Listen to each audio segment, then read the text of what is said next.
Have you guys seen that? That'd be exactly what would happen. That I would like in You'd an be hour's late time. to Be like, this, and then we'd forget to hit record. I was watching the Terminal List. Have you seen that? The what? No. The Terminal List. It's No. like I thought it was a movie. I saw it's Chris Pratt, from Parks and Rec and Yeah. Avengers. But he's like some Navy SEAL and comes home and I still don't really know what's going on. There's a whole conspiracy and stuff. But I saw him posting about it and I was like, oh, it's another like movie, one of those like join the army movies or whatever.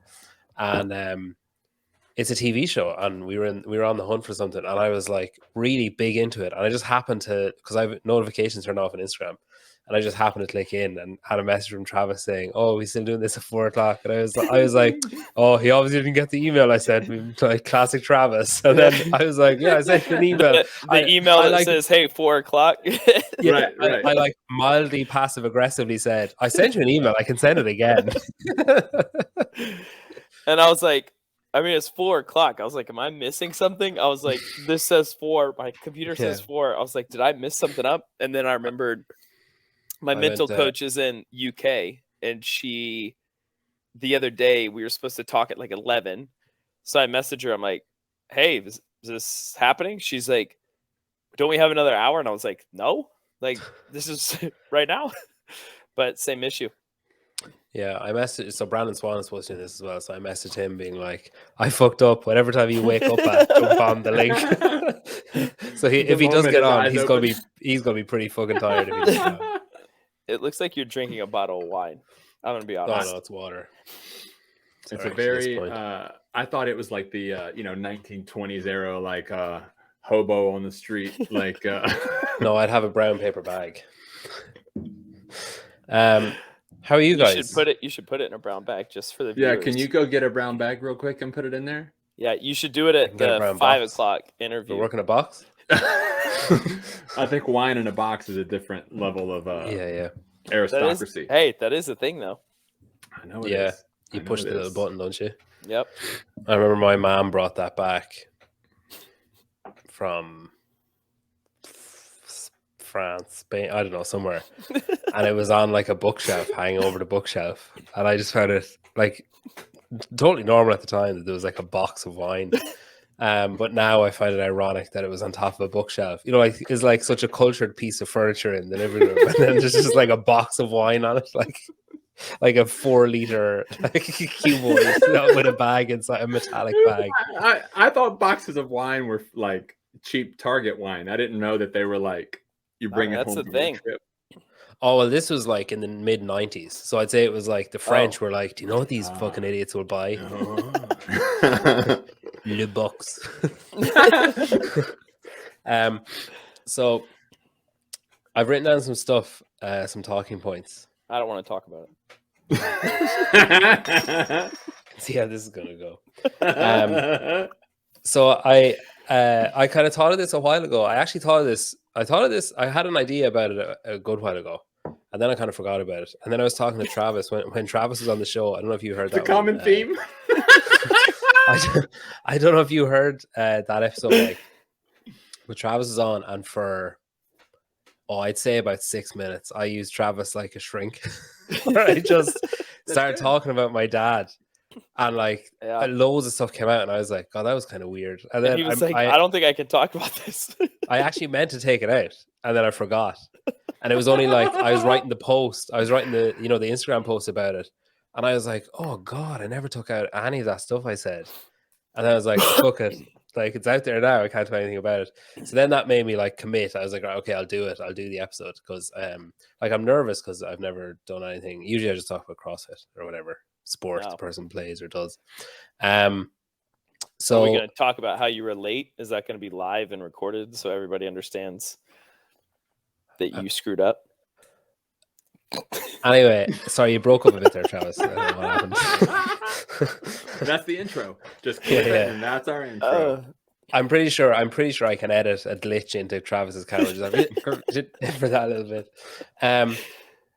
Hey, I'm just trying to give you some good media. That's what I'm here for. Content. Good content. Content. I had a really funny one today, actually. Do you guys test vehicles? Like every few years you have to put it through a test. Like is it like the DMV? Do they just do licenses or do they test vehicles as well? It depends. No, we on don't do anything in the States. No, dude. Some states do. I'm kidding. I was just kidding. Okay. But the states that Travis and I live in do not. They do it at 4 p.m. No, so here every year, every few years, you have to get your car tested to make sure it's roadworthy. It's just another way for the government to make money, basically. Yeah, I mean, you have to get your emissions done. Yeah, it's basically that and like tires and they just check everything. Wait, y'all do emissions every year? Yeah. In Georgia? Oh. Yeah. Do you really? Yeah. Every year before your birthday. You have to have your emissions done. Not in Florida. Before your birthday? Yeah, so dude, like the cutoff would be fuck you on your birthday. They fuck you on your birthday. Wait, Travis, do they check your emissions or the car's emissions on your birthday? They check both. They just stick it up there. Yeah. Oh, this is gonna go south so fast. Oh, it's gone. We're way down. But my dad's Jeep was in, right? So he's had this check engine light on. His Jeep. Engine doesn't work. Got it.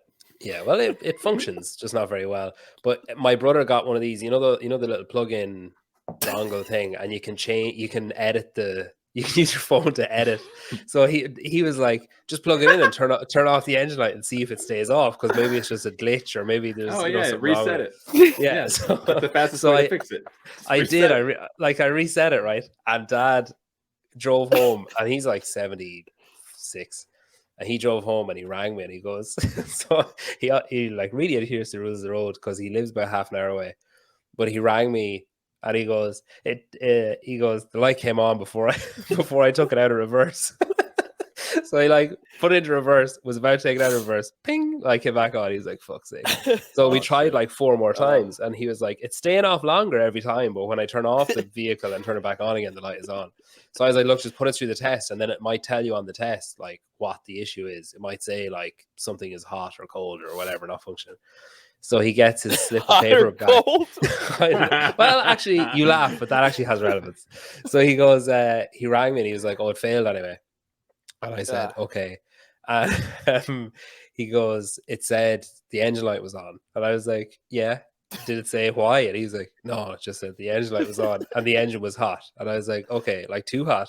And he said, well, your man said that the two things might be related, that the engine light being on and the engine being too hot might be related. So I was like, okay, fine. So I called my mechanic and I was like, can we give you this Jeep? And will you just, whatever's wrong with it, like just get this light off. You might need to change something, whatever. Like Dad really likes the Jeep, so whatever it costs. Once it's not more than the cost of the Jeep, just fix it. So he's like, okay. So he goes, I actually know the place that tests the vehicles, so I'll bring it myself. I'll get it fixed and I'll bring it myself. And I might be able to smooth it through if there's any kind of question about it. I might be able to say, look, it's fine. I had it checked, whatever. This is the mechanic we all need. Oh, a lot of that shit goes on here. Yeah. Like, no, I know your man now. Don't worry about it. Yeah, like a lot of that stuff. So he goes, I texted him today and I said, because he had it since Wednesday, and I was like, any word on that Jeep? And I'll read you the text, right? So he goes, I'll ring you later. I'm just in the delivery ward. And I was like, oh, the Jeep's obviously in the test now. Like, it's like, that's obviously what it means. So then like 2 hours later, there was still nothing. I was like, fucking hell, it's a long test. So I said, is no news good news or bad news? And he goes, all good, just in the maternity ward. And I was like, he's really doubling down on this thing. And he goes, baby number 3 is on the way. And I was like, oh, that wasn't a metaphor. He's literally having a baby. So I had to ring my dad. And your Jeep is in the parking lot. Yeah, and I had to ring my dad and say, yeah, that wasn't an analogy he was using. He's literally in a delivery ward. But it got me thinking about my relationship with my dad, right? So my dad was late 40s, I'd say, when I was born. And I always saw him as like old, like an old man. I remember playing football with him when I was like 9. And the fact that I can remember that shows you how rare it was. Like, it really stands out as like, that's the only time I remember kicking a ball like back and forth. But Travis is going to fall off his chair now with this next piece. So I never got on well with him. Like, didn't get on badly with him. Just we had nothing in common, like zero. And I remember saying, where is this going? Let it I remember saying to my wife and her brother, I was talking to them once, and I was like, I've definitely gone 2 weeks plus living in the same house as my dad and not speaking. Like, there was nothing wrong. We weren't cross at each other. We weren't angry, but like, there was just nothing to say. Do you know, it was just like, you might say good morning. That'd be about it. His usual thing was like, oh, what time do you call this? And it'd be like, fucking 9 a.m. Why would I get up any earlier than this? Like, but then it runs in the family. The time issue runs in the family. We got it. But then my just pay attention to Travis's reaction to this next piece. my mum had an affair, right? When I was like from when I was about 15 until I was about 21 or so, right? And I knew about it for like 4 years and nobody else knew. And I get on really, really well with my dad now. And the reason I get on really well with him is because we bonded over the fact that we like caught my mom going on holidays with her significant other at the airport. I was like, I'm pretty sure it's this flight that she's going on because it's the only one that's leaving at that time. It must be. So we like drove up to the airport and like saw her checking in on her flight. God. And like since then we like bonded and it was like we never were like wasn't that great the day we went up to the airport. We never actually talked about it, but we just kind of bonded over like that uncovering. But then there's other stuff there, like, so he broke his back. He fell through like a shed roof. Travis, you gotta stop. Let it ride. The funny thing about this, Travis, so I preempted. I messaged Dalton and Brandon, and I said, we're going to talk about like all sorts of. I never said anything to you. I just said like we're going to talk about being a dad. Dude, he didn't. No. To clarify, he didn't say that he was going to tell us all like about discovering his mother's affair. We just said all sorts of stuff. So many different ways. No, let it ride. The story was originally going. Now my dad broke his back. Now he's had an affair. This is a quintessential Irish storytelling. It just gets darker and darker and darker. And at the end, it's going to be. I honestly haven't laughed this hard in a really long time. There's a positive overtone. There's a positive overtone. Of course it is. My relationship. Does that happen at 5 p.m.? My relationship with my mother never recovered, but that's for a mother's episode. But Mother's Day. my dad fell through a roof of a shed. Right? He broke his back. I'm sorry. He broke his back, right? But he thought so. I shouldn't be laughing. But no, it's funny. It's going to get worse as well. So he about 3 weeks previously, he had like a knot. You're making up all of this. He had a knot in his neck about 3 or 4 weeks ago, right? This is unrelated to the injury. But I was like, I bet it's just his neck. He was like, oh, I can't twist it, like I've got something wrong. And I was like, I bet it's just a knot. And I just like, it was actually just a trigger point that burst, like, and I just like rubbed it and it just went in 5 seconds. He was like, oh my God, you're a magician. And I was like, yeah, well, these hands are trained in nothing. But then when he fell through the roof, right, we were fucking hell. Did he fall through the roof recently, like between like 4 weeks? 6 years ago or whatever. Okay. We were at a fancy dress thing it was Halloween, and we were at a fancy dress party in our gym. And I was dressed. So me and my wife went as a mountain climber, like to exercise, but she was dressed as a climber and I was dressed as a mountain. So I had like gray face, like a triangular like cardboard with my face sitting in it. You know what I mean? Like I look like a mountain. And she had like climbing gear on. So we arrive home. I was like gray painted face. And Dad is like, he's gotten up. Like he's a farmer. He's gotten up off like slatted shed, like where cows winter and they like shit and it goes through the floor, like it's slippy and everything. So he fell onto that, got up, walked out, opened the gate, and like it's like farmer gates where you have to like lift it up to unbolt it. You can't just it never works properly. Like you have to either stand on it to lower it to unbolt it or lift it up to unbolt it. But anyway, he lifted up a gate, unbolted it, walked out, and it was only when he was getting into his brother's Jeep that he was like, "Oh, hang on, I actually can't move like anymore." So he goes to me. He was like, "Oh, like I said, you need to ring an ambulance, like, because I saw the hole he fell through, and I was like, how is he alive? I was like, you need to ring an ambulance. He goes, no, I was actually on my way home to have a really hot shower, because he was like, it feels like I just have a spasm, like a muscle or something. And then he's like, then I rang you, and I was like, oh yeah, because you needed help. And he goes, no, just the thing you did to my neck. I thought if you did that to my back, that it would fix it. So then our like he's really close now to us, to me and my wife, my 2 kids, like really close. And it's because of like the affair and because of like breaking his back. Like we looked after him, like I took over the farm and stuff when he was like rehabbing or recovering or whatever. And then he's since had like both his hips replaced. He's more metal than man, actually, when you think about it. But he's had both his hips replaced, and he like recovered with us, and like lived with us till he was ready to go back and stuff. But like, it's funny how all the stuff that he used to do, like when I was a kid, I find myself like fighting the urge to just do the same. And like little things, like say he does this, my wife noticed that I do it, and I've only started in the last, like since my second kid was born. I Googled it, and it's called like a micro ingression. So like when someone says something to you, and it's like I don't actually know the reason that you do it, but you breathe in when you speak. And it's like only Irish people and Scandinavian people and some people in like Canada and like Newfoundland do it, where if someone tells you something, you go like, yeah. And it's the opposite of a microaggression. So it's like basically saying like, I don't know what it's saying, like stop talking to me, or like let's move on from this topic of conversation or whatever, or I haven't been listening, or what it means. But I've only started doing it recently. And when my wife pointed out to me, she's like, why the fuck are you doing that? I was like, oh my God, my dad used to do that. And then I was like, loads of stuff, like say earlier on, one of my kids was having a tantrum. And in my head, my instinct was to like get angry, like to be like, oh, just stop it or whatever. And then I was like, wait a minute. That's like learned behavior from my dad, like stuff that my dad did. That's how he parented, was like he like kind of let stuff go to a point of like no return, and then like blew a gasket, and then 5 seconds later everything was normal again.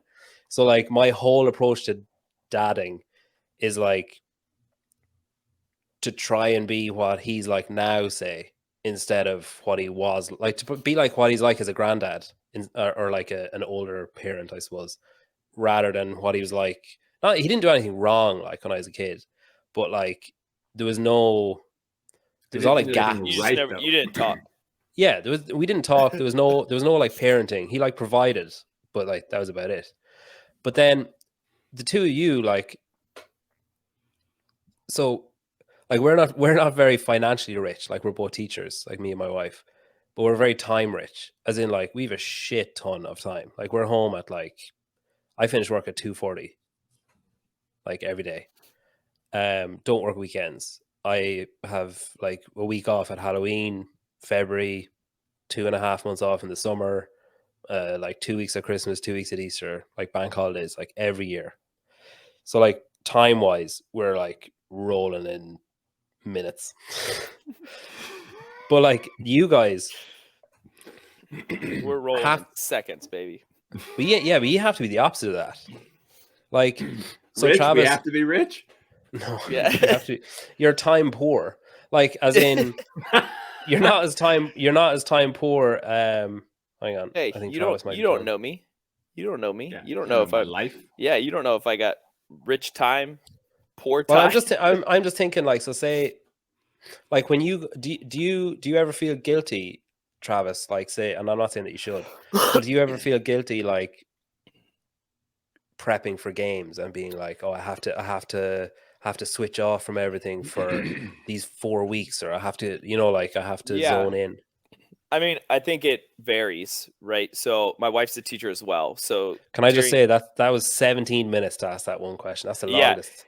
And I was going to be honest. I was going to chime in and be like, I don't know where this whole conversation's going, what you're trying to get out of this, besides like you literally just jumped right in. You told me your dad had an affair. My mom had an affair. My dad is innocent. Oh, I love it. And I was just like, in my head, I'm like, I don't even know what this whole podcast is supposed to be about right now. Like this is just like when is he going to ask me? When's he going to ask me about AMRAPs? But yeah, so my wife's a teacher as well, so I have an understanding of all the free time. She's rich in minutes, as you would say. But I don't really feel like I feel bad because in the mornings I'm usually home. I'll usually leave at 9 or so in the morning, go train. And then when I get home, I feel like I still spend a lot of time with them. And then even when she's back at work, I'm getting them ready in the morning, spending time with them, coming home, still spending. I try to be done around 4. So I still probably have 3 to 4 hours with them at home so that I don't feel like I am taking away time from them. Because, I mean, they're at school anyway. So my oldest is in first grade. So he's at school from 7:30 to pretty much with after school programs and like feast clubs till 3:30. My other ones are at daycare. My other one is in pre-K. So like they're kind of already on a school time. So in that amount of training block, I try to get as much done as I can. And then when I get home, the time is for family. I can do another session if I need to here, but I try not to do a lot of training at home. I try to get all that done while I'm at the gym. So then we can kind of hang out and spend quality time together for that. So I wouldn't really say I feel bad about it because I feel like I get to spend a lot of time with them, and I'm pretty fortunate with how I get to make my own schedule with everything too. So if there's a day where I'm like, well, I want to go hang out with my kids, I can just take off and not worry about it. I felt like early on in my career, I would have been more concerned with that. But now I feel like where I'm at, I'm like, a rest day isn't going to hurt me. Spending time with them could actually fuel me to be more motivated going into the next training day, that kind of thing. So for me, that's the way I kind of feel. I in contrast, do feel very bad about it. Yeah. Well, you travel a shit ton. Yeah. More See, than I don't travel. Yeah. More than I'm comfortable with most of the times, honestly. Like this last week going to the Rogue Invitational, I told my daughter probably like 3 days beforehand, like, hey, daddy's got to go out of town. It's just for a few days. But she like melted down, like wept to the point that we were like driving and I had to pull the car over and like console her because she was like, I don't just mean like she's pitching a fit. Like there's a difference. Obviously, we all know that. But like real whole tears coming down her face that daddy was going to be gone. And she was like, every day, I mean, given she's turning 5, but she was like, every day, I hope you're not leaving. And I'm sorry, baby. I mean, I can do my best to explain to her that I am only leaving to like provide for our family. But like I still every time I leave the house feel guilty. But like there's a balance to that too, obviously, right? Like if I don't leave, then we would be like very time rich and very money poor, so like I'm not saying we're money rich either, but like it's a really hard balance that I still like consistently kind of have to talk through with my wife, like hey, I feel guilty for leaving, but like I have to go. And she that's what she says every time. She's like, you're working, you're not on a vacation. Yeah. Like, thank you for working so hard. Like she's very like comforting in that regard. But like excuse me. But like I'm leaving for the entire week next week. I leave on Sunday. And I haven't told her yet. I've told my wife, not my daughter. And Saturday night, by the way, guys. Oh yeah, sorry, I forgot to tell you. Yeah, side note, bags have been packed for days. But it's tough. No, I don't have like the best answer to it, other than like I do feel very guilty still every time I leave the house. For me, I feel I don't travel a lot, right? So like I'm pretty much home all the time. But then when I do start to travel, Lauren will always be like, you always send these messages about how you feel so bad leaving. I was like, yeah, because I don't like leaving, right? Like you have 4 kids, you don't want to leave them. But I feel like I don't ever experience that till I am gone traveling. And then that's when it like hits you. I feel like if I was traveling more frequently, that's when it would be like, that kind of situation. Because even when I go to the gym, the kids would be like, when are you coming back? When's dad coming home? When are you going to be home? I'm like, buddy, 90 minutes. I'll be back in 90 minutes. Do they know what yeah. you do? Like, do they have an understanding of like some of them? My oldest two do. Because even at school, he's like, I want to be an exerciser like my dad. And so like we went in to have a parent teacher conference a couple weeks ago. So she's like, I hear you're famous or something. And I was like, I mean, in the sport of what I do, I was like, yes, to a degree. But she's like, so what do you do? And I was like, I work out for a living. She's like, oh, that makes sense on why. He's like, I want to be an exerciser like daddy. So like, that's really neat. That's cool. And my second one has an idea as well. But the other two, like, no concept of just like, why are you leaving me is kind of the thing I get from them. What age is your youngest? 18 months. Okay. So like slightly ahead of our fella. Yeah, he wouldn't have a fucking clue. 7'5", 18 months. Yeah. And you only have one that you know of, Mike, is that right? I'm certain. I am 100% certain. I have only one child. Not including the one in the attic, in the loft. We have a very short home. It's very not where we have no attic. It's a very short child in the attic. This is me touching. This is me touching the ceiling. I just hit the fan. Have you a standing desk? Yeah, like I can touch. That's the ceiling fan. Right. I was like, it's really short if you're sitting. Yeah, no, I'm standing. There's a crawl space with a window. Yeah, no, because like I'm going to Wadapalooza now in January, and I've already started like fighting myself internally because, like, you know, I could argue it's work. It's not really work. It's not like work. Providing. It's not putting anything on the table. Do you know what I mean? It's like it's hobby work, I guess I'd call it. But like I've already started the internal quelling of like, oh, you're gonna be such an asshole for leaving for right when they're going back to school, like right whenever that's when you're gonna walk, like, you know. But it's not easy. It's not easy. Like, and I think when I was thinking about that kind of guilt, I knew it would be intense for Travis for like maybe a weekend, like semifinals weekend, and then like a week, like games week. But then I suppose the thing with games week is you have an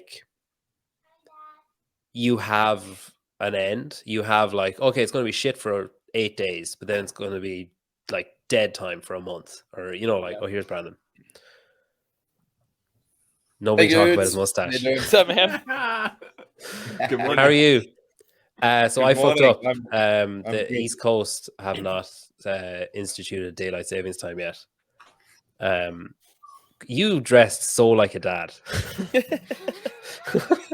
cup of coffee, mustache. He's got the cup, hat, mustache. shirt. Yeah, I love it. Couple of buttons undone, just ready to ride. Just finished cooking pancakes this morning, so we just had pancakes. So you didn't miss much. You didn't miss much. I could tell you what I told Travis, but I don't think you could handle hearing it again. Let me give you the quickest recap of all time. Peter could go 2 weeks without speaking to his dad. He was like 40 when he was born. Somewhere along the lines, his mother had an affair, and the affair is but like a 6-year-long affair. The affair is what he and his dad bonded over. And somewhere along the line, Peter was dressed as a mountain on Halloween, and his dad fell through a roof. Peter found him, and he has magic hands, and he touched and healed his dad's neck. That's where we're at. And Travis does not feel guilty when he leaves out of town. I do feel guilty. Whoa, no, not what I said. Travis doesn't go out of town very often. That's more of the gist of it. I don't. That's travel. a full recap. I don't feel like I could have offered too much to. Oh wow! Okay. First half an hour of the show, so that's good. I feel like I've come in at the right time. No, you nailed it. I think you missed, like, Travis's reactions are pretty good, but apart from that, you didn't miss a lot. We were talking. When he first started, there was no preface to where any of this was going. He goes, "Hey, don't forget to record."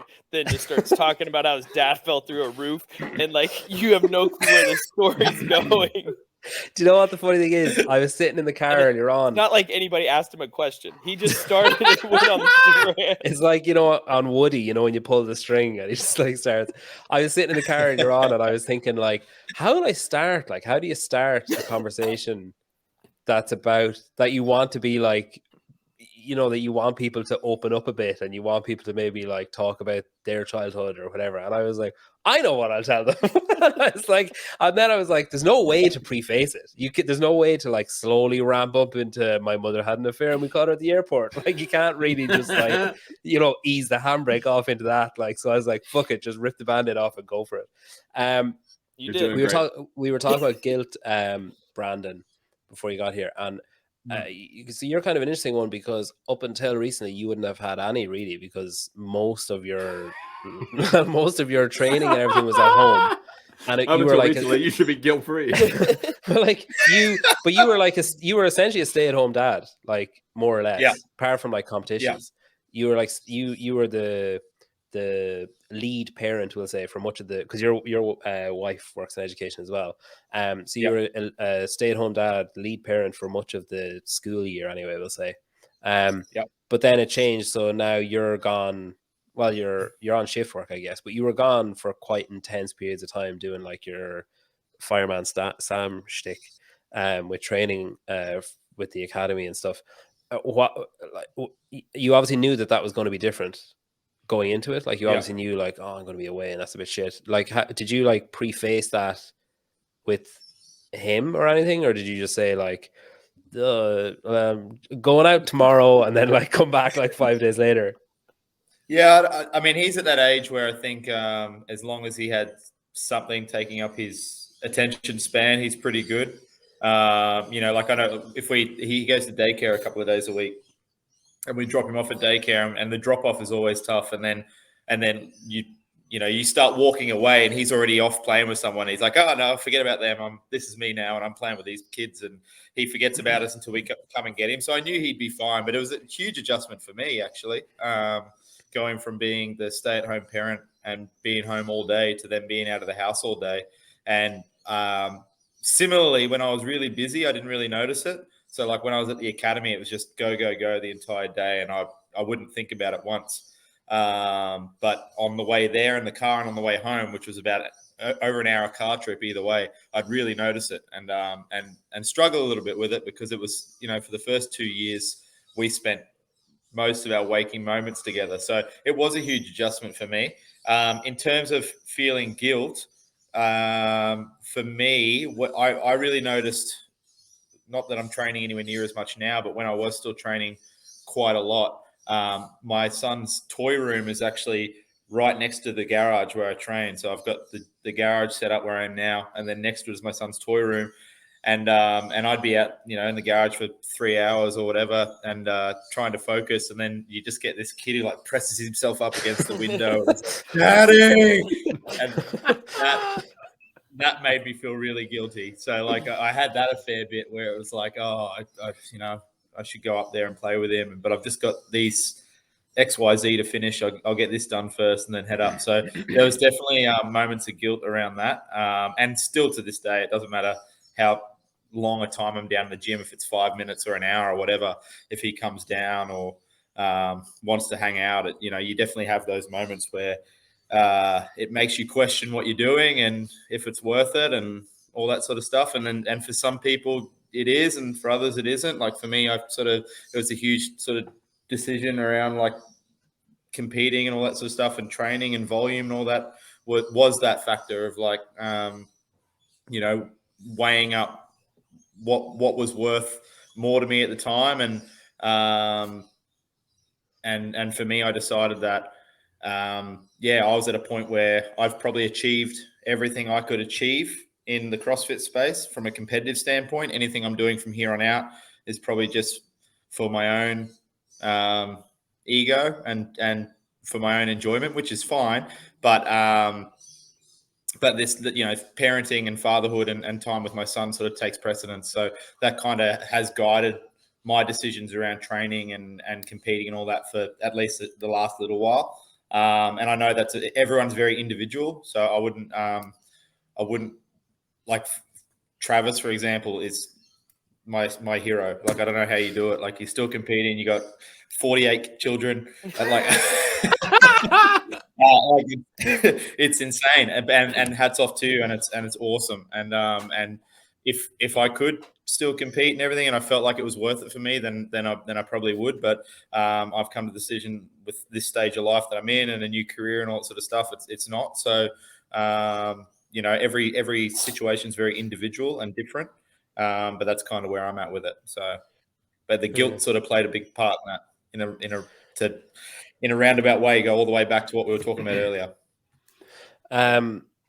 Peter, I think there's like a common thread a little bit to some of what we're talking about, that like a lot of the stuff that the situations that we're all in, I think are things that when our kids are like a little bit older, they will be like proud of the time that we've spent, you know, like for you, like you're talking about being like feeling guilty headed to Wadapalooza, but like this whole podcast was like a passion of yours. You know what I mean? Like, and that time spent away, like, is like hobby, work, jobby, like but it's something that, you know, when your kids are a little bit older, they're going to be like, oh, my dad was like passionate about this thing and took this time to invest in something that he was passionate about. And the same thing for like Travis and Brandon, like both of you guys like hammer your bodies to do a thing that you love. And that as your kids are older, they're going to see that you have like this standard set, you know, like there's this quote that it's like a leadership is planting trees under whose shade you may never sit. Like, and I think that like so much of what like the role of a dad is for me, it is like setting standards for myself, that like I don't love being away from my wife and daughter. Like it hurts, you know, to be away for like any period of time. But I think about like pursuing a goal and a dream and getting to like express myself creatively, and that someday when my daughter's older, like she can look at that and be like holy shit, you know, like my dad may have been gone a little bit often, like every month for a few days, but like in the process of that, like was chasing something that he loved. And I would hope that she can then like want to do the same thing, you know, like to pursue something that she loves, even if it's challenging. And so like hats off to all of you guys. Like I feel like we're all I didn't grow up around that. I don't know if y'all did, but like I didn't grow up around people that followed dreams. I grew up around people that kind of settled into the first job that they that was offered to them and stayed there till they died. Like so like that's a new adventure for me still. What was that like with then when you started doing, like, is it just the passion of what you wanted to do that were like, yeah, this is fine? Because obviously if you're like I was saying earlier on, that I kind of fight the urge to parent the way my dad parented. Like I find myself doing things because it's like, I don't know, it's just through osmosis. I just like absorbed this behavior or whatever. But like you obviously would have absorbed that like you go to school, you finish school, you get a job, you stay in that job, you're unhappy in that job, but it puts a roof over your head. So like, was it just the fact that what you were doing, that you loved what you were doing so much that you were like, okay, yeah, like I won't do it that way? Yeah, I think somewhere in like, well, you know, like it was the first Jackass movie. I don't know if y'all saw the first Jackass movie, but like I saw that movie and I was like, holy shit. I was like, this is it for me. Like I'm done. And because like I watched a bunch of guys like learn how to make a movie, and they had like fun doing it, and they were like playing with their friends essentially. And I saw that and I was like, holy shit, like I want that experience more than I want, you know, like the chance. Like for me, the place I grew up in very much set a course for you the moment you were born. So you would essentially go to this one church. Then from that church, you went to this one college. And from that college, you fed into another Bible college.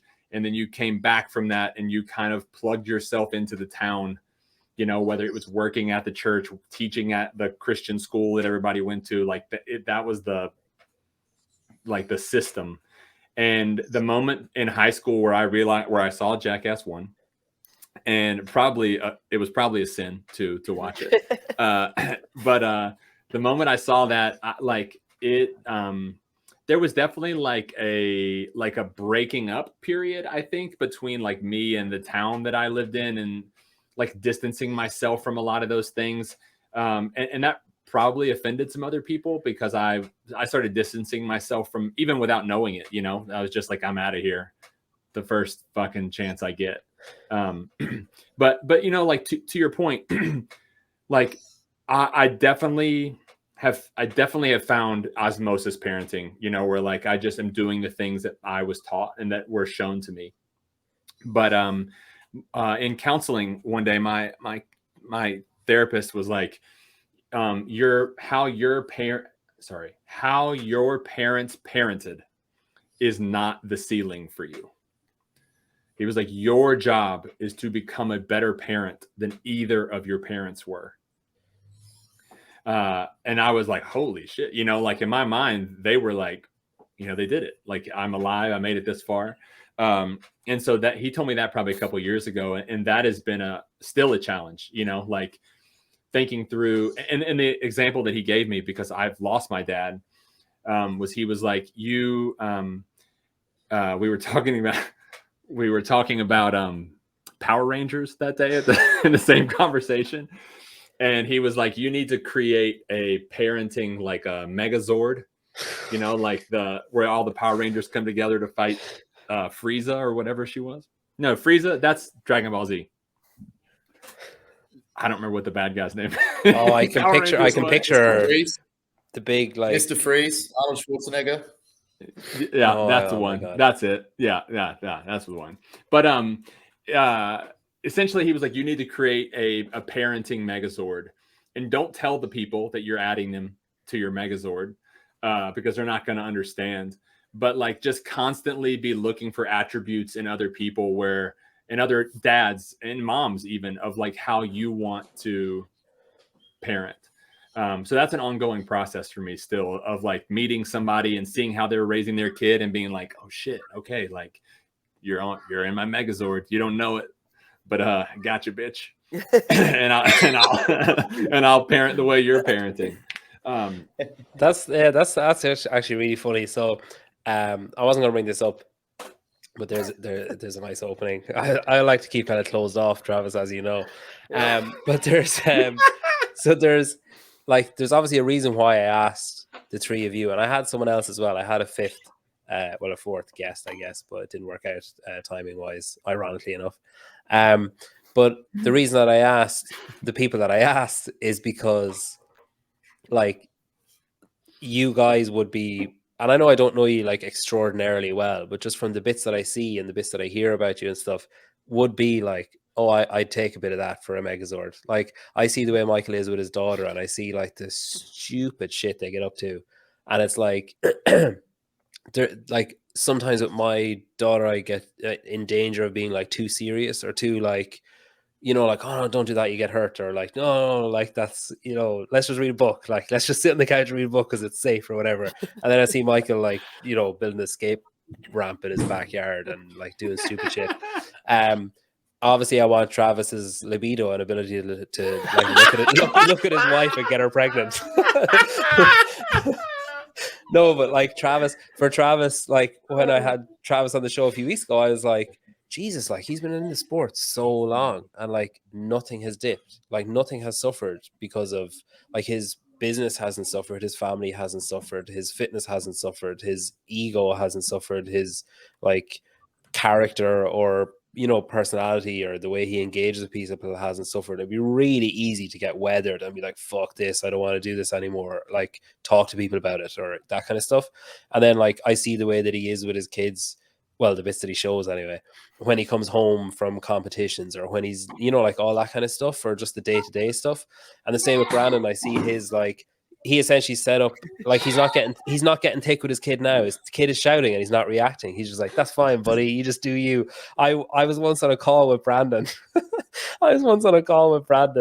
I think we were talking about open workouts, and he goes in the call. He was like talking away. He was like, yeah, you know what, the handstand push-up, yeah. I'll just take that, thanks. And he's like, with the handstand push-up, blah blah. He just kept talking, and he texted me later on and was like, my kid had a block of knives. I was but like water, like a calm lake, like a duck on the lake, like nothing up top, all like off camera.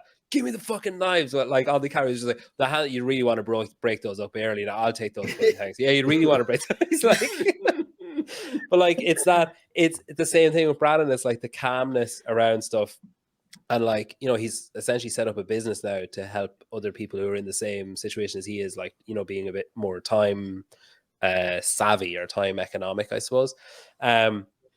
But yeah, I think it's funny that you brought that up, because it is really easy as well, especially on Instagram and stuff, where you see people doing stuff and you're like, oh, they're a way better parent than I am because they're doing X, Y, or Z.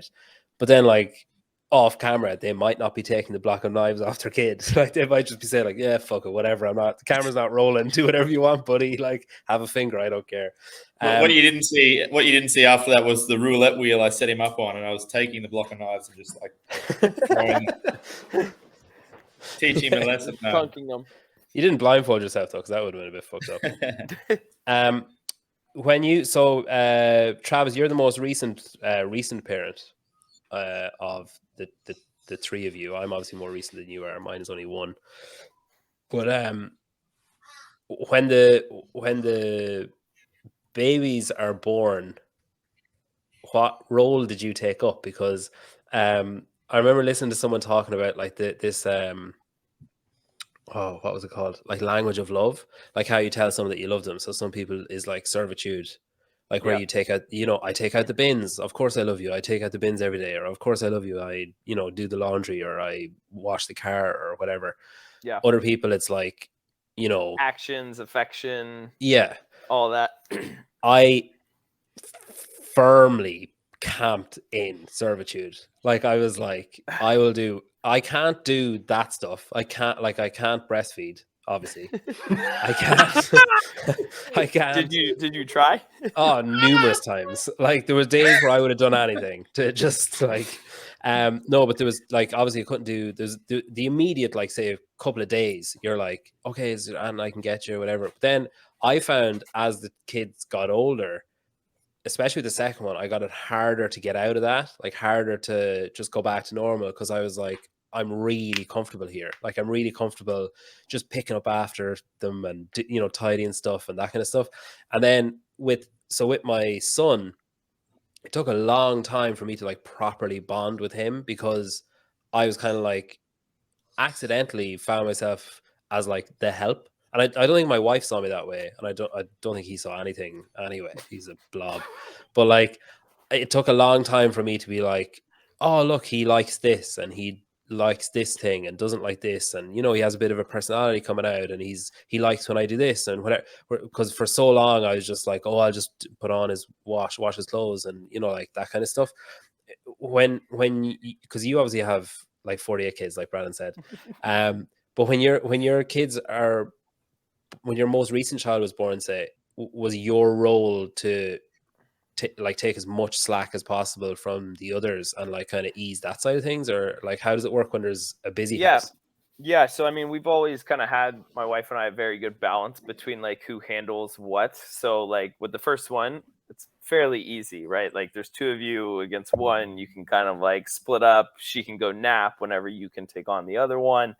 Just little things like that. But then as you get into 2 and 3 and then 4, it's a lot harder, right? Like the time management of where you put effort, like you still don't want the oldest to feel neglected and that you're not spending time with them, where you still have to make that a priority at some point, whether that's spending a few minutes more extra a day just with him by himself. So you have these like little set times where everybody's at least getting some individual attention is pretty important. Like for me, I've always loved the like 18 months on, like they have the interactions.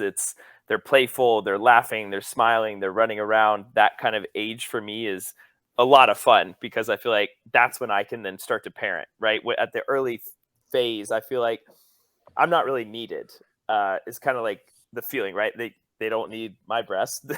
They need my wife's. Like, they're always with her. So once they kind of have gotten older and older, then I feel like I take on more of that role. So like in the middle of the night, if any of the other ones got up, I handled that. She was just kind of like in charge of the baby. And for us, just having that kind of like balance and structure of how, like, hey, if this happens, I'll take this. If this goes on, I'll take that. But also being able to just go with the flow, like not necessarily having a set schedule or they have to be doing this at this time and this has to happen. Like, just go with the flow. Like, some of them are going to get sick, then all of them are going to get sick. There's literally nothing you can do and you can't control it. But just being there to support each other kind of throughout the whole process of it, I think for us has been kind of what's allowed me to still train at a high level, still have a lot of time at home with the family, and not feel like we're neglecting things from the kids or taking things away. Yeah, because even I found when Bodhi was born, I took up loads of stuff with Sloan because obviously, like, Orla couldn't be two places at once. But then we kind of got to a point where I was like, shit, am I damaging her relationship with Sloan by taking on by almost not letting her do anything with her because like quench the problems before they become problems. So I was like, no, I'll get up, like, or I'll bring her to whatever, or I'll do whatever with her. You just look after the baby, blah blah. And then it kind of came to a point where it was like, shit, I'm actually stopping her bonding with her by being like too over the top of being like, oh, I'll stop that, whatever. But yeah, you're saying about the 18-month thing, like we've really hit that with Bodhi now lately, where I'm like, oh, I can actually really easily entertain him, where all I have to do is put on Old MacDonald and he's going to start dancing. That's just like, it's the dream. Mike, do you need to go? Yeah, I got to roll. I got to go pick up my daughter from daycare. Okay, well, I mean, as episodes go, that's a very good episode to be like, I have to go pick up my kid. Right, I have to pick up a child. All right, y'all have fun. See you later. All right, see you, man. Thanks for having me. Bye. Bye. What about you, Brandon? When your kid was born, were you like okay at being like useless for a while? Did you go through any of that where you were like, oh, am I bringing anything to the table here? Because I had that kind of stuff where I was like, am I doing it right? Am I not doing enough? Am I doing too much? Yeah. Am I doing the wrong stuff? Well, I guess I was fortunate enough. So my wife and I, we obviously have Nate, who's 3.5 now. But my wife had 2 kids from a previous marriage. They're all grown up now.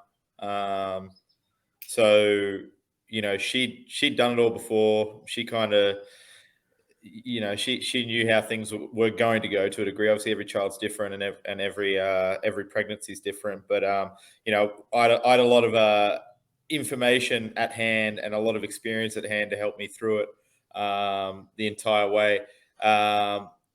And then we didn't actually breastfeed either. My wife was having a little trouble with it, so we decided not to. And so I guess I got to take on a little bit more of a role around feeding time and all that sort of stuff because of that. So yeah, I guess my experience was slightly different to a lot of guys where you probably do feel completely useless. I still felt useless and like I didn't know what I was doing, don't get me wrong, but I guess I had a little bit more involvement early on, which was cool. And then so from a bonding standpoint, and then obviously after about 10 weeks, I was the primary carer. I was at home and looking after this thing. So I guess my experience is probably very different to a lot of guys. After 10 weeks. Was it 10? I feel like it was like 10. Yeah, I don't know. My wife's a cyborg. I don't know. She was back at work pretty quickly. So my God, that's a short maternity leave. Yeah, it wasn't long. So she was, like I said, my wife was a school principal at the time. So they like pulled her back in pretty quickly. So it was pretty early on. 10 might be the wrong number. It could have been. Yeah, I think my wife only days, had. I think my wife had 12 weeks, is what hers was. 10 days. Yeah. 10 hours. What's it? Yeah. She literally delivered. I do remember being quite short. So my experience was definitely a little bit different, and I was pretty involved pretty early on. So my God, my wife got like 6 months. Yeah, no, my wife did not get that. Yeah, and you can take like unpaid leave on top, which obviously for someone who's time rich and financially poor, that hurt. The unpaid leave was a real kick in the balls. What is your dad still alive, Brandon? Yeah, he's still alive. It's his birthday today, actually, or tomorrow. Tomorrow, I was close. Oh wow. I was about to Yeah, say, so wow. no, he's still very much alive. Yeah, absolutely, and he's a doting granddad now. And When you look at him with Nate, you think I dress like a dad? You should see that guy dress like a granddad. Holy shit! when you look at him with Nate, because Yeah. I get this a bit with my dad when I see him with Sloan, where I'm like, why weren't you like this? Like, where was this when I was all her the time. age? Was he like All the real time. stern and shit with you? He was certainly more stern. He was more stern than he is as a grandparent. You know, he's Nate can just about do anything with him, and it's not an issue. So, like, if with the knives, for example, if we go back to that example, probably would have let him. Yeah, sure, you can try juggle them. Like, See what happens. Just make sure you leave them in the block when you throw them up. Yeah, that's right. No, yeah, he was definitely more strict with me, and but I also see the, you know, there's been times, and you made mention of my calmness and stuff, and I do my very best, but I'm not always perfect by any means. Absolutely not. And I've lost my temper before and all that sort of stuff, and just sometimes, life gets busy and stressful, and they push the wrong buttons at the wrong time, and I'm always incredibly, you feel guilty or you feel upset about how you acted in certain situations, and you try not to do that again. But like, there's been many times where I'm just like, holy shit, I'm my dad. I'm like, like that was my dad, like when I was a kid. So I've noticed that. I think it's part and parcel with the role, like as a father, and you're equal parts, teacher, mate, carer. Like you're playing all these different roles and wearing all these hats simultaneously at the same time, whilst trying to wear, all these hats in your own life of, it might be businessman, employee, athlete, whatever it may be. So, and sometimes, those hats get a little bit too much, and then you're carrying a bit too much, and things spill over, and you do your best not to. But yeah, so like, you go through that as a kid. I'm sure we all went through that period as a kid where we pushed things a little bit too far, and our parents, bit back a little bit. And then as a grandparent, though, it's completely different. You see him in a very different light, a very different role. And you're like waiting for a reaction that never comes. You're like, oh, he's not going to like this. Why is he going along with it? Why is he buying more stuff? Like, yeah, they're all about spoiling the kids. Yeah. So it's very different, but it's also nice. Like I love watching them together. Like it's didn't Nate introduce you, just when you're talking about people, the different hats, that one of the hats is like a mate? Didn't he introduce you as his friend to someone the other day? Yeah, we had some people laying new carpet. We're getting new carpet in a couple of the rooms in our house, and they were in there. And Nate's at that age where he's a 3-year-old boy, so everything's tools and trucks and construction, and like, he's right into all that at the moment. So whenever we have people at the house doing any sort of construction work, because that is not one of my skills, so we get people to do it for us. He's always very interested and very involved, and he likes to be in the room and watching, and he usually pulls out his toys and pretends he's doing it at the same time. And then, so they've been over for a little bit, putting this carpet in, and he just grabs me and drags me over. I'm like, what do you want? What do you want? He's like, I just need to tell the guys something. I'm like, okay. So he drags me over, and he just goes, hey, guys. And he's really nonchalant about it. He was like, this is my mate, Brandon. He's a fireman. It's just like that. Just like he was having a conversation with him at lunch. So, so it's funny. I really hope, obviously, I don't know what he was trying to achieve out of that conversation, but obviously they knew you were his dad. But I hope there was one guy working there who didn't, and was like, geez, that's an old guy to be friends. Like, he didn't know you were the guy that owned that. It's weird, like... bro. Yeah. Yeah, that's funny. That's is there any kind of because obviously there's a big cultural difference here between Australia Georgia, and then me. Is there any dadisms then, like, weird shit that your dads did or do? Like, I remember I was trying to think, I was like, what's the weirdest? Like, my dad has had some weird fucking phrases, like, and they've become mantras. Like, it's not just like he'll say something once and then it'll be gone. It'll resurface and resurface. I remember we were on holidays once, and he used to join us for the second week. We'd go for 2 weeks and he'd join us for the second week because, like, he couldn't leave the farm, and it was like, oh, like, everyone think will die or whatever, so I better stay and I'll go for a little bit. But everything, like, so he had these two stock phrases on holidays. One is, that's how they get you. So, like, if you're going to one of those stalls, he'd be like, oh, I'd be like, oh, Dad, can I get? You remember the laser pointers? Remember they used to be the big thing that you get, like, on holidays. And I'm like, oh, you get this, and then look, they have this other thing with the different heads you can put on. He's like, oh, that's how they get you. It's like that was his way of refusing to buy anything. Would be like, no, there's a trap. And then his second thing he'd say would be like, it's all a money racket. So, like, anything. It could be like you're going out for dinner and they offer you dessert, and he's like, it's all a money racket. That's how they get you. They're like, oh, come in for dinner and they'll stay for dessert. Like, it's never just simple. But one of the things that really stood out that he said was, I remember it was really hot. Obviously not like Australia or Georgia hot, but it was hot for us.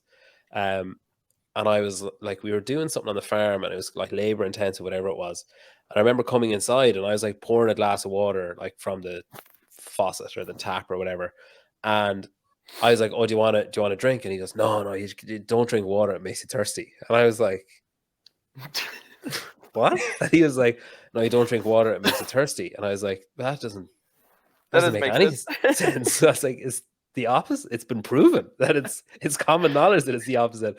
And he's like, no, you mix half and half of milk and water. Because if you just drink water, you'll drink so much of it that you get sick. So you have to mix it with milk because you won't drink as much. And I was like, what the fuck are you talking about? But obviously at the time, this is like back in the not talking to each other for 2 weeks on end, like, period. So, like, at the time, I was just like, okay. I, like, just kept drinking my water and watched him make a hot beverage of tea to quench his thirst. I was like, you are so fucking weird.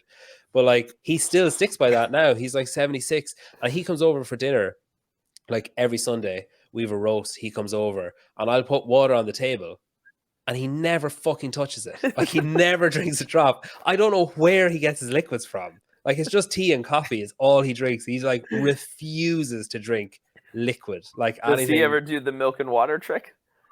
I mean, I don't think so. He buys like 2 liters of milk and it does him for like 12 days. So it's literally just like a splash in his tea or coffee. So I don't know. Like, like, I'd say in those days in summer he was very rich in calcium. Like, he had a calcium rich diet. Is there anything any weird shit that your dads used to be like, this is a thing, or like a phrase that they'd throw out like consistently? Dude, I just remember my dad just making terrible jokes. Just like all the time, like cows would be in a pasture or something. And he's just like, move over. Just like most ridiculous. But like now I feel myself doing that. Like, and I have to contain myself. Like, you pass the cemetery, they're just dying to get in there. But it's like, as in the moment, you're like, what is happening? But now I want to say those things all the time. So, I mean, I don't know if it's funny though, like the things that you like remember that will stick with you. And it's like anytime you see a cow, like that's the first thing I think of. We'd all be in the car and you would see the cow first. Like, you would see it before it's happening. You're like, here it comes. He's gonna say it. He's gonna say it. He's gonna say, move over. And you're like, come on. Have you ever seen, there's a TikTok page of it's this guy, he kind of looks like Kenny Rogers, like big white beard. Yeah. And I can't remember the name of it, but it's like this guy goes out and he's like, he leaves and realizes he's forgot his keys, and it's all done with like no talking, it's just like actions or whatever. And he like pats his paw, he's like, oh shit, and he goes back in and his dad like sees the keys and like it goes in slow motion. He's like, and he like holds them up and he's like, won't get far without these. And like he like loses his shit that he has this opportunity to finally say this joke. But they have like hundreds of these like different versions of like, a stupid joke when someone gets a haircut, and it's like there's one where the son has a son, like, his wife has a kid or whatever, and he like his outfit changes into like short sleeve shirt tucked in, like belt, I've seen trousers, this like guy. He's New good. Balance Yeah. shoes. Oh, it's classic. What about you, Brandon? Is there any dadisms? Yeah, my dad was more. He probably didn't do like a lot of the classic dad jokes, but he did a lot more. I guess like I don't know, physical comedy and things like that. And like so, he'd dance around the house a lot and do all sorts of stuff. But there was one thing I was just trying to think about something he did, and I remember that it killed me. And it was he used to wake me up because I used to do this like training, like athletics training and stuff before school. And bless him, like he took me every morning. Like he'd leave and we'd go to, and I was like 10 and we were like getting to school like 10 to 6 in the morning to do this athletics training for 2 hours before school and stuff. And he'd take me every morning and he'd just drive to work straight after. So he'd go to work early. And so you think about those sorts of things as a parent, like that sort of commitment that you don't probably didn't recognize as a child, but to wake me up every morning, because it's not easy getting a kid up to go athletics training at 5 o'clock in the morning. He used to play this, like, he used to pretend like it was like the army or something and play like this trumpet. We didn't have an actual trumpet. He pretended he had a trumpet, right? And it used to be like something like that, like this little tune. And he would do this little dance with it. And I used to remember just like throwing pillows at the door, like, go away, leave me alone. And like he would do it incessantly until I woke up. And he thought it was hilarious. Anyway, now when I get up in the mornings, it plays in my head, like that trumpet sounds is still there. Like I don't do it, but like I can hear it in the back of my head. I can hear my dad going. Were you an only child? Hey, no, I wasn't. I had a brother as well. So, and was he also getting? Because I'd be pissed off if my dad was going into someone else's room. My brother could sleep through anything. Like he was crazy. So, but yeah, so it was. That's sort of one of the things he used to do, and he thought it was funny. It was like that typical like dad just being really annoying because he can sort of moments. But I have a story about the. You reminded me when you said, "Oh, that's how they'll get you," because as parents transition to grandparents, so too does their common sense and savviness around scams. I think because we went to Italy for a trip. So my wife and I went to Italy. We were actually pregnant with Nate at the time. And so we went to Italy and my parents came with us and we all stayed together and everything. And we came back, we sort of split off during the day and would do things and come back together. And my mum like came back one day, like just frustrated. She's like, oh, your father. And like basically then proceeded to tell us how he almost paid like $300 for this like fancy watch from just some random guy on the street, like in Italy. So like he like pretty much just fell for this scam. The dude asked him where the Colosseum was. I was like, mate, you're in Rome, like you're in Italy. Like he was supposed to be this local guy who didn't know where the Colosseum was. The Colosseum was like just over there. Like you could see it. It's massive. And so like, I don't know, like, so at the same time as my father becoming a grandfather, I feel like he's transitioned away from this normal, sensible human being to this. I don't know. He's all of a sudden he's lost his sense of what's what's right, and I don't know. Anyway, he almost fell for this scam and gave this random guy $300 for this piece of shit watch in Italy. So I don't know when that happened, but it's funny how people change. You'd be feeling pretty shitty if that was supposed to be a gift for you. If your mum cost you a $5 watch for $300 with her big mouth telling him to stop, to leave him alone. Exactly, I couldn't believe it. I was hoping I'd get that fake Rolex. Your Rolex. I remember. My dad now he gets really obsessed with shit, but nervous, like worried, like he turns into like worrisome about like stupid stuff. It's like this, he's getting his car tested. I don't know how to do that in Australia, but I was telling the guys earlier that he's getting his car tested every year or whatever, and like it has honestly taken up the last 14 days of just every fucking conversation is centered around like, I wonder now with this light and blah blah. And then like if it's not that, it'll be like he lost a fucking tag from a cow or something and he needs to find, and it's like every conversation for like 2 weeks will be like, oh Jesus, I still can't find that, whatever. And like now I'm kind of like, I wonder, was he always like that? And just because we didn't actually talk to each other, I never realized that he had this like neurosis that I didn't realize was there, because I always saw him as like stoic and like strong and like wouldn't say like I've seen him be really badly hurt and just be like just walk on and be like, this is totally fine, I can handle it. And like now I see him like he fell through a fucking roof and broke his back and went home, like tried to go home to have a shower, and that he was like 68 or 69 or something at the time, and like that was standard across the board. Do you know the PTO shaft on the back of a tractor? Do you guys call it that? You know, the thing that spins and you attach like the mower or whatever to it, and it like it gives power to the mower basically. So I remember he told me a story once where he was doing something. This is like the thing of the lawnmower stops working, so you put your hand under it. Like it's that level of like, what were you doing? So the PTO shaft stopped turning, and he got out of the tractor and went back and was like trying to fix whatever. And he said that his pocket of his jeans that he was wearing got stuck in the PTO shaft, and the PTO shaft started spinning again, and he couldn't like. So he was like, he said, I was hugging the tire of the track, like the wheel of the tractor, and it ripped his jeans, like it tore his jeans off him, like spinning in his. He was like, I was holding on to it, my legs were in the air, and it was like ripping my jeans off. He only told me this story about like 3 years ago, and I fucking howled laughing. Once I knew like you everything was okay, he's like, yeah. I was like, okay, I've like permission to laugh. Now I can laugh, yeah. But he walked. It was like a 2-mile walk back to the house, obviously through his own land and everything, but like. The only person that ever came to our house was the postman, like ever. No visitors. And he was like, I walked round the corner in his like, rubber boots, like his Wellington boots or whatever, or like up to his like mid calf. Then like the whitest legs that have never seen the sun, because he was an Irish farmer.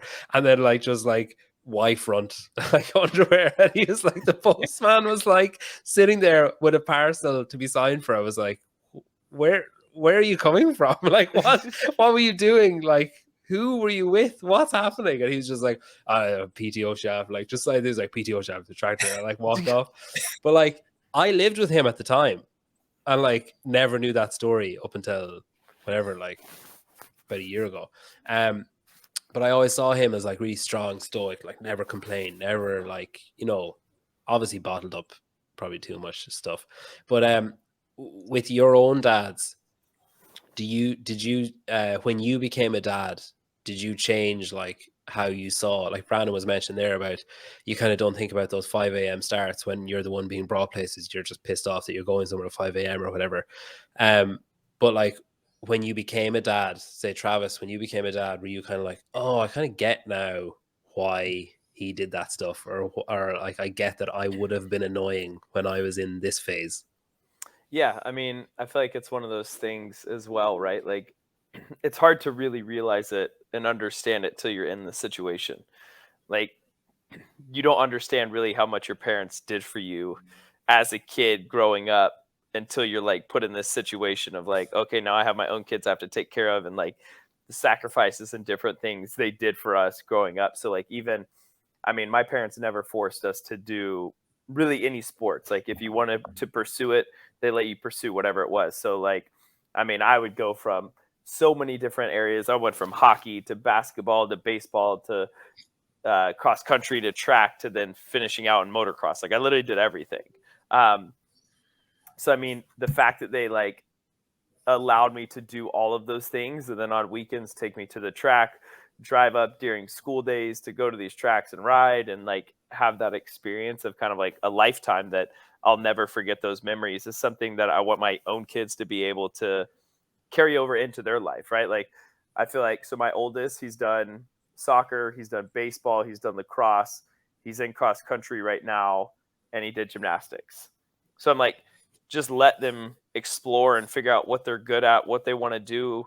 And he might not want to do any sports, right? Like that's completely fine with me. I don't care if that's what he wants to do or not. But I think just letting your kids be kids and support them in whatever decision that's going to be, to me, is something really important that I want them to always know. And I think there was a point even at the games in whichever the first year it was at Madison. I mean, I was just tired and burned out, and I was like, I mean, I think I'm done. Like, and this was like middle of the comp, I was like, I'm over it. Like, I'm just tired. And my coach looked at me and he goes, so what do you want to tell your kids when you're done competing? And that like just hit me differently. Like when I'm done, or you want to be able to tell your kids like, hey, you gave up, you didn't finish, you didn't chase after your dreams and try to accomplish what you set out to do. Like, let go of all the little things that are taking place. Like, it's much bigger than that. And for me, that's kind of stuck with me ever since that moment of like, when I'm done competing, or even if they ask me questions about training and working out, I can translate that into other ways and still share that knowledge, I think, with them of like, look, if there's something you want to accomplish and do, go after it. It's going to get hard. You're going to get knocked down, but like, keep getting up, keep pursuing that. And then if at some point you're ready to throw in the towel, like really sit there, look in the mirror, figure out if that's what you want to do, and then carry on. And I'm going to be there to support you and be there if you needed a shoulder to cry on or whatever it is, or you just want to talk about it. But at least I've experienced those highs of being at the highest level and wanting to be there and placing well. And then I've also been at the very low of like, look, I'm ready to be done and I don't want to be here. But being able to come back from, I think, all of those scenarios and situations are super important. And I think that's just something even my parents taught me from an early age, that like, you don't quit something, you just finish it out and you keep pushing. And I think athletics really put you in that situation. And I think that also translates a lot to being a parent and what you want your kids to grow up to be, how you want them to act and behave in that kind of element. Yeah. I don't know about you, Brandon. I kind of wish Travis was my dad. Go on, Brandon. What were you going to say there? I just agree. I agree with what Travis was saying there, and like referencing back to Dad taking me to training at 5 o'clock in the mornings and stuff. Like, I think you get a real appreciation when you become a parent yourself about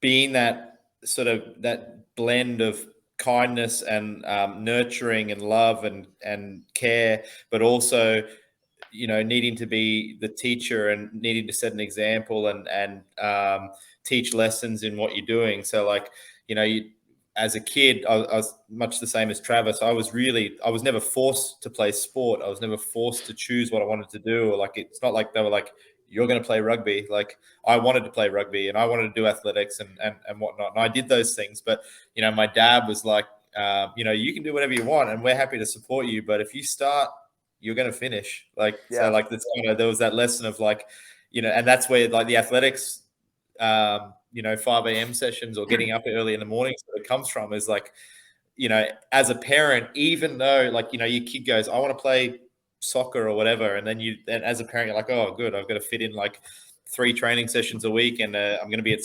traveling 2 hours to games on Saturdays or whatever. And like, even though it's probably a much larger inconvenience for you as a parent to have to go to all those things, you are then the one enforcing on your child the message of when you start something, you've got to see it through. So even though it would be way easier for you to just give up and not play this sport anymore because I'm trying to fit it into my schedule, I'm going to ensure that you see this through so that you develop the necessary life skills to keep pushing back when things get hard later on.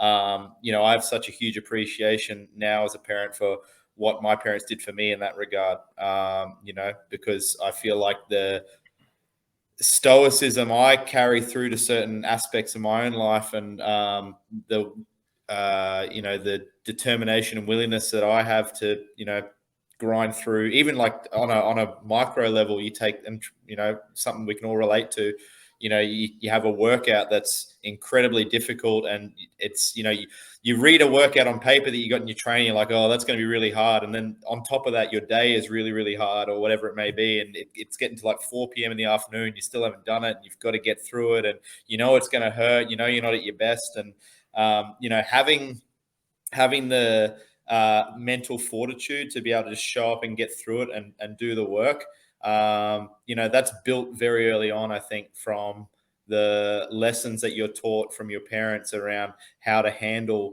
those tough moments. So things like your dad coming in and waking you up and getting you up to go to athletics because he knows it's what's best for you, even though you might not want to do it in the moment, is a really important and pivotal part of sort of what will translate down the line into, you know, how you act as an adult and how you handle adversity and all that sort of stuff. So you know, that's what I've got a huge appreciation for, and it's something that I do with my son as well. Like we were out in the yard yesterday. We've got this big hill at the back. We have to like trim all the grass down because it just grows monstrously, and it takes 3 hours. And he comes out with me, and he loves being out there. But you know, he kind of about halfway through, he's like, oh, you know, like he's like, I'm done with this. Like I'm going inside, and you know, and I encourage him to stay out with me, and like, you know, like we've still got all this to do. Like we started this together as a team. We're going to finish it as a team. You know, I don't he's force like, fuck off, Dad. I'm going back to yeah. Bluey's on. I'm not staying out for this shit. I don't force him to be out there, but like I definitely try, and even at this early age of 3, I try to get him to sort of see the value in completing tasks that are hard, and you know, and then really sort of hit home on, you know, oh, look what we accomplished today, and how good does it feel to, you know, work like hard together. Nursing blisters on his hands. It's like, yeah, it's great, Dad. Thanks. It's great, Dad. Bleeding everywhere. But you know, that's a huge part of what I went through, and I think it's something that I'll certainly carry on as a parent myself. My wife took a video there the other day of my son. He was like dancing. There was like a song on. He did that thing. I think all toddlers do it. You know, where they like clasp their hands, but like kind of twerk a bit. Like that's like a little mini squat, a little quarter squat. But she was videoing him, and she was showing me the video. She like was creasing herself laughing, showing me the video back, and I was like, I mean, we saw him dancing. It's not that, like, it's funny, but it's not that funny. And then I looked at the video, and in the background of the video, we have, you know, one of those like couches, like sofa that reclines, you know, like 2 bits, like the feet bit come out or whatever. In the video, in the background, I'm lying underneath one of the recliner leg bits with a washing basin on my back, like a basket on my back, pretending I'm a crab, so that my daughter is telling me like, oh, your shell is broken, I need to get you a new shell. And she's like taking that shell off with her mouth and like going off to get another shell and bring it back and like trying to put it on my back with her mouth. All of this is happening in the background of like Bodhi's just dancing, and my wife was like, oh, there's a cute video. And like, she's not even aware of what's happening while watching the video being recorded. But then when she watches it back, she's like zooming in going, what the fuck were you two doing in the background? And it was like, in the moment, I was just like, yeah, okay, I'll play that game and shit. But then about halfway through, I was like, what the fuck is my life? Like, what am I doing? Like, I'm lying under the couch pretending to be a crab and like, you know, going like this, being like, oh no, my shell is broken. I'm assuming you guys have had like countless of those, but is there any of those kind of moments where you were just like, what is happening? How did this transpire that I'm here doing this now? Yeah, I mean, I think that's kind of every day, right? In some way, shape, or form of something that I'm doing, or I mean, half the time, I mean, it's something. But I also feel like I have no problem embarrassing them or making it awkward and uncomfortable. Like, I get humor out of it. And so like now you also understand like your dad as a kid, like picking on you and making fun of you, and like you think it's so embarrassing, but like it's hysterical and harmless. But man, I'm trying to think. I mean, it's got to be every day something probably goes on. Nothing that I can think of off the top of my head, but there's a lot of those where you're doing something and you, like, I find anyway, where I look at my wife and you're just like, if anyone like looked in the window or like just walked in the door, like they'd be like, what? 100%. I feel like people with kids would be like, oh yeah, fair enough. Whereas people without kids would be like, I'm just gonna back out slowly. Yeah. Like, what is wrong with this family? Yeah. Yeah. There's just things that there's just things that all of a sudden become, you know, you just do them as a dad, like, or as a parent, you know, like there are just things that you just do to pass the time and get through the day, and usually, you know, in the form of games or whatever, and they make no sense, and to the average person looking in, it would look absolutely ridiculous. But You know, like Travis said, it's just an everyday thing. You know, like it's and I don't know we play a lot of games at nighttime and stuff, and you know, it's just silly stuff running around the house. Like last night we were having a fight, like a fight with like a Dyson vacuum. Like he's your kid. What's happening? No, like we were having like a play fight, like around like a cops and robbers style, whatever. Running around the house, like knocking all the cushions and pillows off the couch and jumping over it. And he's got a little toy Dyson like vacuum, and we've obviously got ours. So it's like, and so like we were just going back and forth, like I don't know, having vacuum wars or something. Like it was just ridiculous, but like it made no sense. Up all the bad guys, yeah, exactly. Cleaning up the streets. That's right. Like but you know, that was like we'd never done that before. It was just for some reason he thought that was a good idea, and it turned into this big game, and the house was a complete mess by the end of it, and there were cushions everywhere, and so you know, we in fact made it more dirty and more messy. I'll counter that with one of the days last week. I was wearing my daughter's fluffy like bat Halloween style tutu, but it only came up to mid calf. But she insisted I put it on. I had to wear it. I tried as I was like, I'll put it on my neck, and she's like, no, you have to wear it. And I was like, but like the fit what you want to happen. And she's like, no, but just put it on. So I was like, okay. So I was like, had to waddle, like I couldn't walk. I was like, 1-inch steps and fairy wings on top. They fit okay, but they just kind of look like fly wings because they're obviously so small on me compared to her. About an hour and 45 minutes of just like standing there and like shuffling after her when she's like, come on, we're going to the shop. Like, yeah, well, I mean, the shop doesn't exist, so can we just pretend it's here where I'm standing instead of me needing to walk over to that other place that it isn't? Like, can everything not just be where I am? Nope. But listen, it cannot be. No, you're never gonna fucking get it your way. Whatever I've had that so many times where you're like, what? Listen, Travis, I know this probably didn't. I actually burst out laughing a few minutes ago while Brandon was talking because I kind of obviously you can't really make eye contact on a webcam, but I felt like I locked eyes at you and I got this thing of like, imagine him like just taking off his headphones and his wife going, so how was it? And he's just like, yeah, like where I was trying to imagine you recapping the podcast. Where it's like usually it's like, how's the podcast? Good, yeah. We talked about like 2016 games, and then we talked a little bit about last year or what I'm going to do next year. It's like, how's the podcast? Honestly, it's like the beginning of this podcast was by far the craziest. Like 17 minutes of you explaining the first question to like start it all off. Yeah, you gotta get back. I really feel like I did miss out. Man, just go back and listen to the first 15 minutes of like. I mean, I feel when I edit it and put it together, I'm just going to enlarge. I'm going to enlarge Travis's screen and just have the audio playing. Oh my god, I was crying laughing. Yeah, I haven't laughed that hard in a long time. Well, but look, I feel like deep down, I really had no clue where you were going. I was like, "Where is this gonna go?" I'll be honest. For a good chunk of it, I wasn't too sure myself.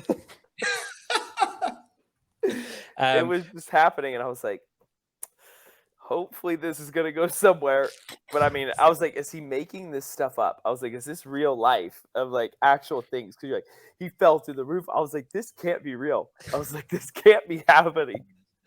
Yeah, it's funny though, because outside of that, it's incredibly uneventful life. Like I've heard other people talk about like, oh, like when I was 5, this happened, and when I was 7, this happened. I remember. I honestly don't think I remember anything like pre-14. Like I just think like. People talk about their first memory of like, oh, I remember like walking, and I remember like, going to see Santa when I was 5. I'm like, I don't remember any of that shit. I remember like having a ham sandwich when I was 14. It's like a switch just went on. I was like, now memories start. Like everything before this, like nothing happened. It's not now. But that ham sandwich was magical. Yeah. That's been a good sandwich. Yeah. Listen, guys, thanks for coming on. Sorry I fucked up the time. Oh, that's right. But yeah, that's twice now. But that's all right. No, once. I'm just that was kidding. the other time. So far once. But no, thanks. I appreciate you coming on, and I know it was an unusual episode compared to others, but I appreciate you trusting me to go somewhere with it. It went somewhere. Yeah. And I'm glad. Thanks for having us on. I mean, it was fun. Thanks. It's man. good to It's talk good. other things than just fitness all the time. So Yeah, it's nice. I'll get your wives on next, and we'll talk mothering. Oh yeah. I'll get my wife to present it with like your two wives and Mike's wife. It'll just be the same, and I'll release them the same day and parallel to each other. That'd be really fucking weird. Yeah, but that'd be pretty funny to hear their conversations versus ours. Oh, it would be, imagine, it would be like, and he does this and this thing that I don't know where he started doing that from. He breathes in when he talks. It's annoying. Yeah. The funny thing about that is, though, I say, like, she'll say, like, oh, you did that. And I'll say, like, oh, sorry. And she'll be like, well, what are you apologizing for? And I'm like, well, it clearly fucking annoys you because every time I ever do it, you point it out. Like, I'm going to edit that bit out. Thanks. Thanks for coming on. I really appreciate it. It's great to get to talk to you. Sorry, hang on. This is coming out end of the month, so 30th. So I'll tag you in some stuff when it comes out. Thanks. And Brandon, enjoyed the start of your day, and Travis, enjoy your evening. I will. All right, we'll see you guys. All the best, guys. Thanks very much.